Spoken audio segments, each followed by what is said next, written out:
The flow state of consciousness, often simply called flow, is a mental state in which a person is completely absorbed in an activity. It's a feeling of energized focus, full involvement and enjoyment in the process of what you're doing. Here are the key characteristics of the flow state: complete immersion and focus. You are entirely engrossed in the task at hand, with all your attention directed towards it. Distractions, worries, and self-consciousness fade away. Loss of self-consciousness.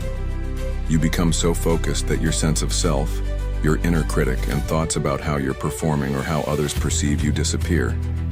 Altered sense of time. Time seems to pass quickly, or you may not notice it at all. Hours can feel like minutes.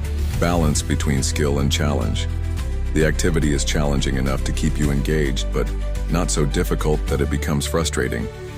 There's a perfect match between your abilities and the demands of the task. Clear goals and immediate feedback. You have a clear idea of what you're trying to achieve, and you receive immediate feedback on your progress, which helps to maintain your focus. Sense of control. You feel a sense of mastery and control over the activity. Intrinsic motivation. The activity itself is rewarding and enjoyable, leading to a feeling of satisfaction and even ecstasy. You do it for its own sake, not for external rewards. It's a state where performance goes through the roof. Creativity is heightened and stress and anxiety are reduced. While often associated with athletes, artists, or scientists, flow can be experienced in almost any activity, from cooking and gardening to playing a video game or even a mundane work task, as long as the right conditions are met. We live our story from our ideas and perception. Once you understand what you are, all you have to do is create in harmony. Enjoy this journey, even if you sometimes have to put on a mask. It's all part of your evolutionary process in your present. You choose how you release your energy.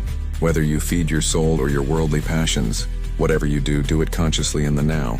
The belief that how you see and interpret reality matters more, along with values that lead to personal strength, are gradually taking over in a remarkable way. This is no longer out of fear or punishment, but out of a need for your emotional, mental, and physical health. Human beings don't just live on food and drink or even affection. They need to find a coherent direction for their lives with their passion and realize their potential to feel fulfilled. But above all, they must first mature. They must learn to accept. There is also a desire for complementarity, to find one or more like-minded people with whom to share the path in an authentic and truthful way, where creativity flows and stereotypical postures do not arise due to wanting to be politically correct, but in which one betrays oneself. This photo, in my perception, expresses much of what is mentioned in this story. I see masculine